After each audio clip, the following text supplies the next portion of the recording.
All right, welcome everyone to another webinar by the Society for Science at User Research Facilities, or SSURF. The Department of Energy's Office of Science has made a funding opportunity announcement regarding $100 million that will be available to support basic research and advanced understanding of high energy physics. And we'll be discussing the relevant applicants, deadlines, program themes, and other details today. I'm Dan Powers, Executive Director for the Society, and I'm grateful to have an expert and the direct review contact for this opportunity, Dr. William Kilgore, presenting and taking your questions today. Before I introduce Dr. Kilgore further, a few words about the Society for Science at User Research Facilities. Our mission is to provide a consolidated voice and be a unique resource for best practices and to support those who are engaged in research at one or more of our nation's federal research laboratory user facilities. The user facilities in our membership are globally renowned as the most specialized and brilliant sources of fundamental research available to some of the most visionary scientists from across the globe. And as part of our mission, we provide best practices, webinars, communications about issues of importance, statements to elected officials, and a range of supportive activities to nurture the missions of our dozens of facility members and their user network. Please check out SSURF, that's with 2 S's, surf.org for more details. Okay, back to our discussion today. Dr. Kilgore is the Program Manager for Theoretical High Energy Physics at the U.S. Department of Energy's Office of Science. And the mission of the High Energy Physics program is to understand how the universe works at its most fundamental level, which is done by discovering the elementary constituents of matter and energy, probing the interactions between them, and exploring the basic nature of space and time. So it sounds like that keeps you very busy, I would say. And Dr. Kilgore, I offer you the screen to begin your presentation. This will be about a 10 to 15-minute presentation, and I'll moderate comments and questions to Dr. Kilgore via the chat. And yes, this is being recorded and will be available on our YouTube channel and through social media afterwards. So Dr. Kilgore, to you. Thank you. Sorry, I'm started sharing my screen, but I don't actually see my slides here. Okay. Not among the, there we go. I'll share this and go into, all right, do you see my slides here? Yeah. Okay, thank you. So I had muted myself. That's yep, fine. You are full screen now. Excuse me. So yes, I will be discussing a recent funding opportunity announcement. As you can see in this title, it's we abbreviate it FOA, or commonly called FOA. So if I refer to a FOA, that's what I'm talking about. For our research opportunities in high energy physics. It has this address or this number if you want to look it up. It's on either our website or grants.gov, the usual way of submitting proposals to DOE. And I will discuss, as Dan says, we expect the funding, the awards to be made from this funding opportunity to total about $100 million over the next 4 years. That is, this is a funding opportunity we announce each year, and that's about the typical amount. And so we expect that over 4 years, the awards will add up to somewhere in that range. So let me discuss. This may be a brief talk. I'll see if I can go 10 minutes. I've got other talks with much more detail, but that didn't seem appropriate for this venue. But Dan has my contact information, and I can give you much more detailed information. So I would start by describing what is the DOE High Energy Physics Program. First of all, the DOE Office of Science is the nation's largest supporter of basic research in the physical sciences. And the high energy physics is one of the 6 basic research programs within the Office of Science. And the basic DOE program model is that our science is mission driven. So high energy physics develops and supports a specific portfolio of projects. emphasis is placed on planning, research and development, building experiments, operating them, and publishing results. So we carefully choose projects to get involved with, and then we are involved with them from cradle to grave.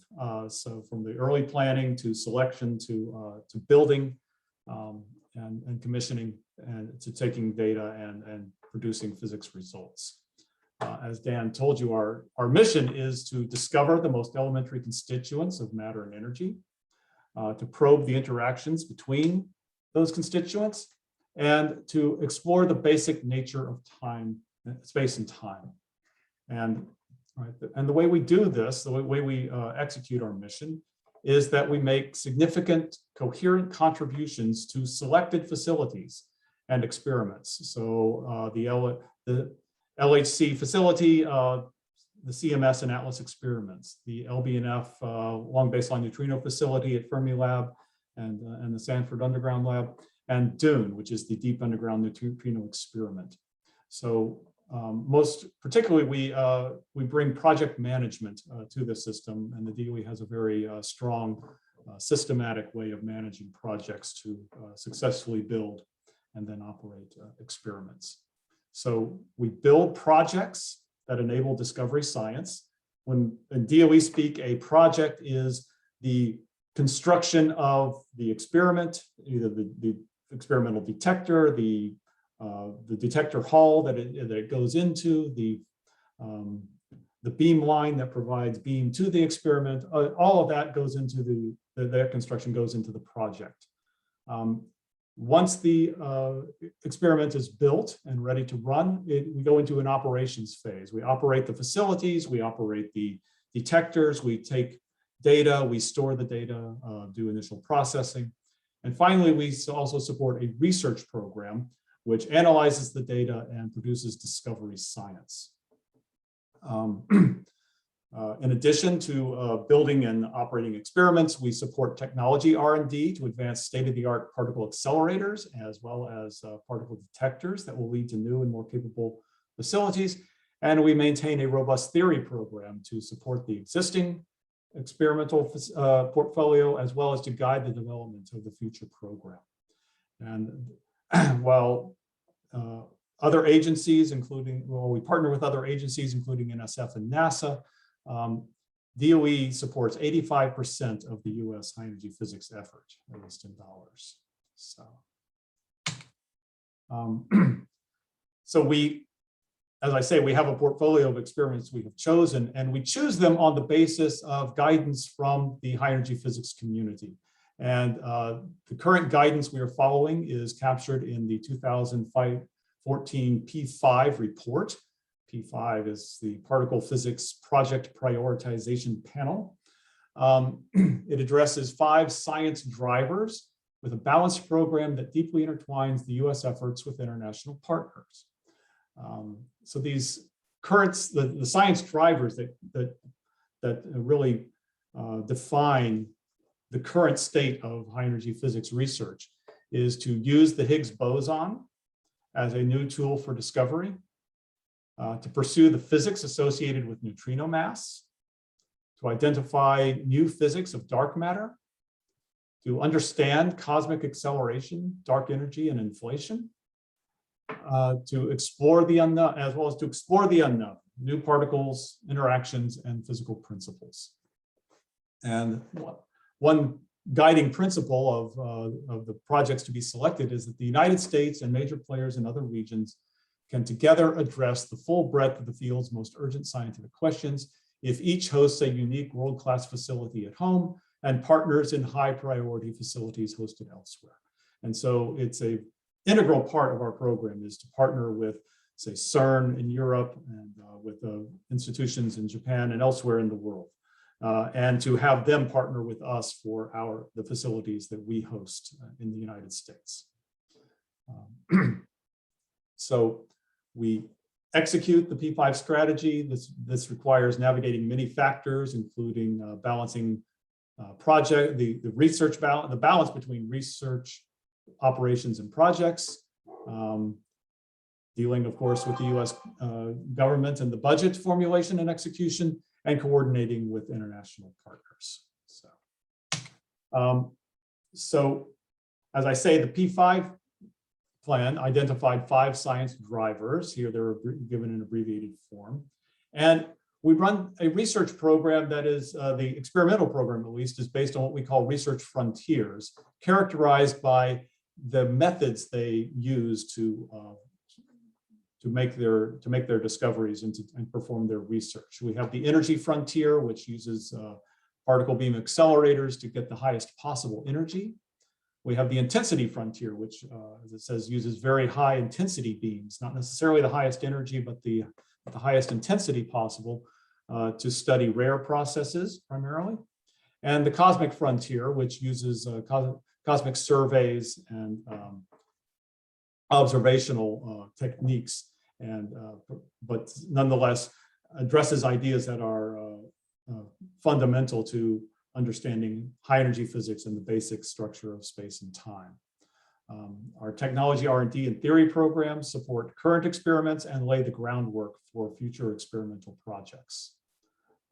Okay, so what I was asked to talk about was this particular funding opportunity.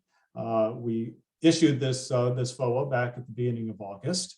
And I told you that the overall high energy physics program consists of projects, operations, and research. This funding opportunity addresses only research. Projects are developed through a different process. There would be a special call to develop new projects. Operations is funded through the facilities part of the high energy physics office. So this particular FOA only addresses research programs. We have 6 sub-programs that participate in this, what I mentioned, the energy, intensity, and cosmic frontiers, as well as high energy theory, accelerator science and technology R&D, and detector R&D. And as I said, we have a definite portfolio of projects that we are involved in, or experiments that we're involved in. And so any proposal to the energy, intensity, and cosmic frontiers must be aligned with and part of those particular experiments. We don't accept or will not support proposals for experiments that are not within our stated portfolio. And so you're encouraged to check with a DOE program manager to make sure what you want to propose is in line with our current portfolio. So that is one restriction. Of course, the essence of the R&D and theory are to expand the portfolio, and so future-oriented work is encouraged in those areas. So that's a limitation. For this FOA, we are asking for letters of intent due by August 31st. These are encouraged but not required. They help us to plan for the review of proposals. We see who wants to submit a proposal and what elements of the field they want to work on, but it's not a requirement, and it's not binding in any way, but it does help us to plan the review better. The actual proposal deadline is October 5th, so 5 or 6 weeks from now. And then the review process will stretch from the time we receive proposals until midwinter, when we expect to finalize funding decisions. And you should, if you're interested in applying for this, you should read our funding opportunity announcement very carefully and comply with all the requirements.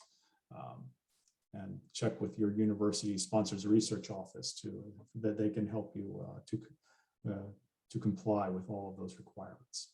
So in addition to the FOA, which can be rather dense and difficult to read, we provide a frequently asked questions document to address many of these and clarify many topics, including eligibility requirements, what type of things can be proposed, guidance for new faculty, people that do not have existing grants, people that do have existing grants, basics about the letter of intent, and all sorts of things like that. And both of these documents are available on the website. This is the Office of Science website. easily navigated to from the Office of Science website, as well as the high energy physics website. I don't have the link provided here. So discuss a bit about what research activities are supported. So again, we support efforts that are in direct support of our portfolio of experiments. The support will depend on the merit review process, as well as programmatic factors and available funds. We support research efforts, mainly the scientists, on research and development, experimental design, data taking, analysis related activities. Some engineering support may be provided, but primarily through the detector R&D program, and general engineering support should come as part of the project or operations phase, and so is not covered by this funding opportunity. We also support theory, simulations, phenomenology, computational studies, and things of that support, things of that sort. Faculty support based on merit reviews, and optimizing the number of research personnel supported, up to 2 months of summer salary. We also support research scientists as to a degree. Again, many research scientists are involved in the operations and project stage of an experiment, and so to be supported on a research proposal, they must be actively engaged in the actual research, the publications and the data analysis effort. I think it's worth mentioning what is not supported by a research grant, and that's any significant operations or project related activities. Engineering, major items of equipment, basically consumables, things you use in the production of an experiment, and non-HEP related efforts. For instance, gravity waves at LIGO. It's a fabulous experiment. It's not one of ours, and we don't support research on projects that we are not completely engaged in. Again, heavy ion physics at either RIC or LHC, good physics, but that's supported by the Office of Nuclear Physics and not high energy physics. And so we would direct you to those other offices. So just want to make clear, I really mean it when we talk. We have a portfolio of experiments we support, and that's what we support. And there's a different avenue for creating new experiments. That is again not supported in this particular funding opportunity. And that's my basic description. I'm happy I can go into many more details than I've done here, but I didn't want to bog you down with too much unless you ask, and then I'll be happy to respond. So.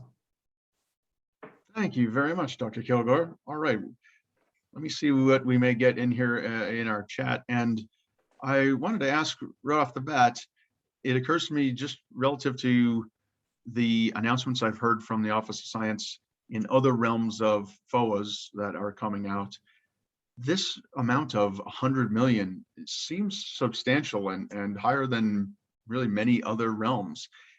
Do you have some insight into the type of priority or interest that this area now has within the Department of Energy and their leadership? Well, it's really a choice that high energy physics made almost 10 years ago to focus our research program into a single, we refer to this FOA as our comparative review FOA. We ask for all of the proposals for a given year to come in at once. We sort them by their research area, and then we actually have a comparative review. We send them out for review, online review, and then we collect them. And then we have a review panel meet, and we really compare which one struck reviewers as the most effective. So it's a meta review and it is comparative, and we select the very best proposals.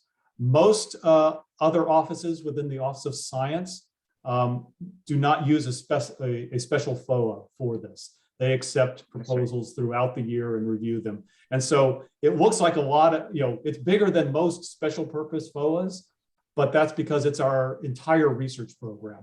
And other offices handle their research programs differently. We are not the largest office within the Office of Science, though we are one of the large ones. So there is at least one other office that spends more on research than we do, but they do not fund it through a dedicated FOA. So okay.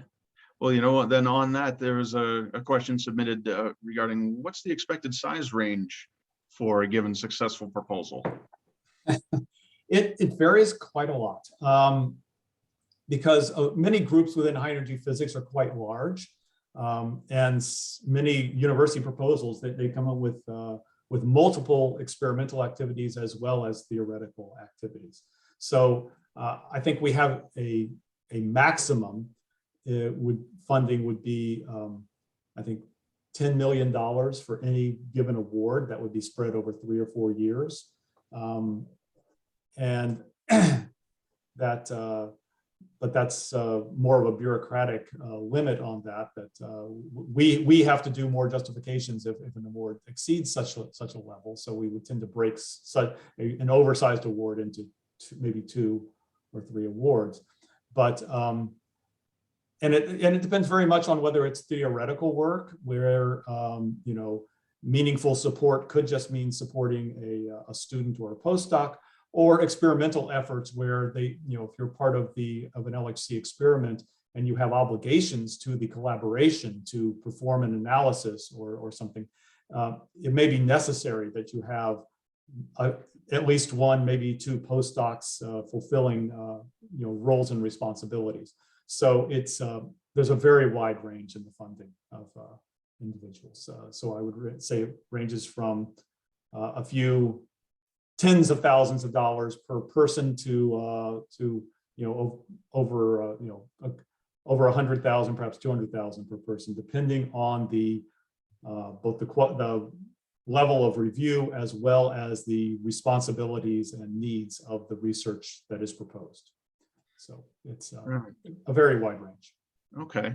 It does seem, with the information you have here regarding faculty support and particularly the research scientists, being able to articulate what is an appropriate and even viable match in an application seems to be quite an intense or crucial part of the application. Would there be a best and or desired type of project that you might mention that is likely to somewhat fit these parameters that you laid out? See, I think all of these projects have a role. And so for people who are new to the Office of High Energy Physics and do not hold a grant, in which case you already have done this, I would strongly suggest that you talk to the program manager. It's published in the FOA, the contacts of each sub-program and who the manager for that sub-program is, and talk to them about your institution, your research group, and what you would hope to contribute to the project, whichever project you propose. And they can give you an idea of what the appropriate range of a proposal might be. And because they have much, as I say, there are large universities that have vital contributions to particular research experimental programs, and then there are institutions that have a single theorist. It's totally different, and you really need to talk to the program manager to see what is appropriate for the personnel and the objectives you are interested in working on. You can't compare. The institutions are from very different places. So, in terms of research space, not just location. When was the last time such a FOA had been issued for this realm of research? We issue it every year. So I guess the last one was issued rather later in the year, but so I guess we published it November or December of 2020, and we reviewed it in the winter. We're in fact still finishing up the funding actions associated with that. So I see. We do this every year. This is how we fund our yearly research. All right. I wonder, do you have an anecdote or a quote favorite project that you're looking at, one that really seemed to line up well and you're excited to see manifest? Oh, I hate to play favorites. It's as you say, introduced me, I run the theory program, and it's really broad. There's some really exciting work going on in formal physics. People seem to think they're beginning to get an idea of how to solve the black hole information problem. But there's really exciting stuff going on in the cosmic frontier. We've got new surveys coming on, and there's a lot of theoretical work developing that. There's still a lot of important work associated with the LHC experiments and precision calculations, and how we're going to find, looking for deviations from the standard model through precision calculations, and as well as development of understanding for our neutrino program. So it's, I find that there's exciting work going on in many different directions. So I don't really want to pick on one, or to highlight one at the expense of others. I'll say yes, visit the website or otherwise look for reports and be amazed at what's happening. Could I ask a last question that's a little bit of just a stepping back, broader context, when you referenced the global vision for particle physics and that whole report there that really lays out a bit of a pathway. Right. That's from 2014. Is there an effort currently for the next iteration? There is. So it was interrupted by the pandemic, but there's currently a community-wide effort, which is organized by the Division of Particle Fields and Particles and Fields of the American Physical Society. So there will be we call this a Snowmass Study. Starting in the 80s, we used to hold the meetings periodically in Snowmass, Colorado. So unfortunately, we no longer meet in Snowmass, but the process has become known as the Snowmass process. And it's that's going on now. It's as I finishing up this year, but because of the pandemic, it was they took a year off, and it will finish up the next summer. Should be the big meeting, and they will state community-wide priorities and interests, and then we will convene a new P5 panel that the DOE will and NSF together will convene a new P5 panel, which will take those inputs as well as their own expertise and studies, and put together a new prioritization to move us into the next decade. Okay. All right. Well, thank you very much. This is the kind of information we wanted to be able to hear live, and then we'll be providing on demand as people would like to get into these details. How can people reach you? And to the audience, any last questions or comments, please put them in the chat now. But how can people reach you, Dr. Kilgore? Well, the best way to reach me is through email, william.kilgore@science.doe.gov. I believe you have the link listed on your description of this webinar. Yes. But that's that is the best way to reach me. Unfortunately, with again, due to the pandemic, I'm never actually in my office, so I cannot receive a phone call except on my personal phone. So I won't publish that, but but I'm happy to respond to email, and Okay, and I actually do have another question, perhaps because of the impacts of COVID and how we are not on site or otherwise ways of gathering. There's a question regarding, will the comparative review process be the same as in the past? Yes, essentially. In its basics, there's always minor details, but the review process will be the same. We receive proposals, we check them that they comply with the FOA. We send them to, we have an electronic review system, so we will select reviewers. They will send back responses. The initial review is conducted by individual reviewers who don't communicate with the other reviewers. When that part is finished, we then convene a panel of experts in the field who have access to all of the reviews and all of the proposals within a given research area. And then they will do a comparison and discuss the prioritization of those proposals. And that the primary input for the program managers to make this funding decisions. So Great. Okay, perfect. Well, appreciate the time. And if any of the listeners, if you have ideas of webinars that you would like SSURF to present, we have volunteer opportunities, or otherwise I take suggestions directly. You can reach me at dan.powers@surf.org, and that's surf with 2 S's. And thank you. Thank you again, Dr. Kilgore. Appreciate your time today. thank you. All right.